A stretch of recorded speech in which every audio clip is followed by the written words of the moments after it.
अपनी चीज़ें संभाल कर रखना अच्छी आदत है। इससे चीज़ें व्यवस्थित रहती हैं, समय पे मिल जाती हैं। लापरवाही करने से क्या होता है? ऐसी कहानी दीदी स्टोरी बॉक्स पे।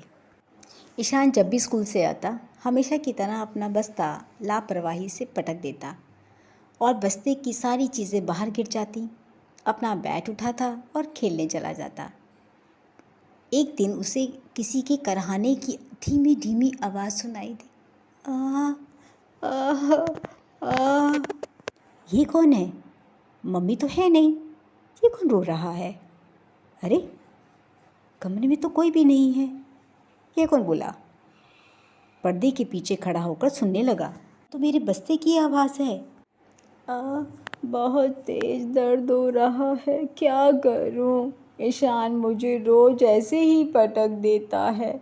तभी पेंसिल बस्ते से निकल कर फुदकती हुई आगे आ गई। सच कह रही हो बस्ते भैया, मुझे भी ईशान डिब्बे में नहीं रखता। मैं इधर उधर ही पड़ी रहती हूँ। मेरी नोक भी कई बार टूट जाती है। बार बार छिलने से मुझे बहुत दर्द होता है।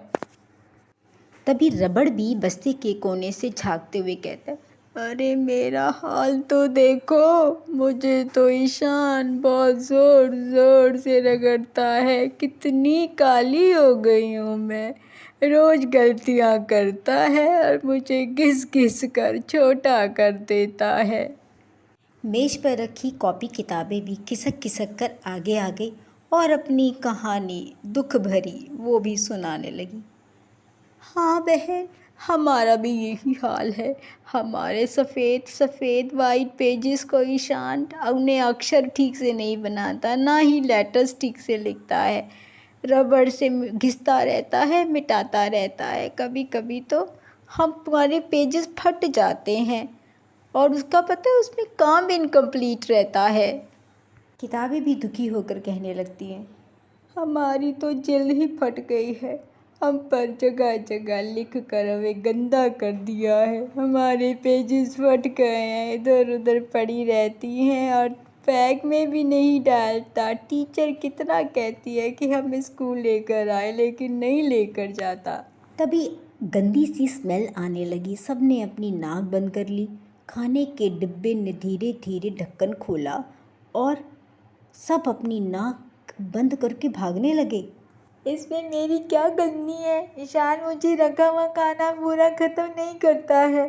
बहुत देर तक मुझ में बचा हुआ खाना पड़ा रहता है। मम्मी को भी टिफ़िन बैग से निकाल के नहीं देता, इसलिए मुझसे इतनी गंदी स्मेल आ रही है। मैं रहता तो तुम्हारे साथ बैग में हूँ ना, मुझे छोड़ के क्यों जाते हो?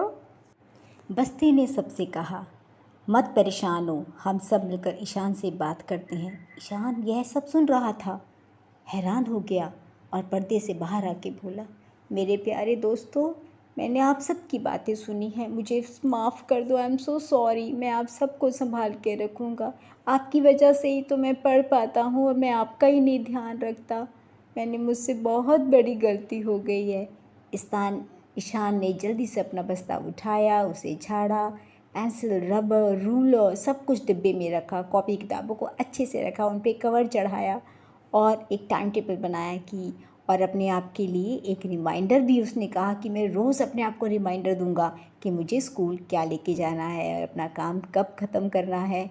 और तुरंत टिफ़िन बॉक्स निकाल के उसे पानी में धो के उसने मम्मी को दिया वॉश करने के लिए और मम्मी को भी सॉरी बोला।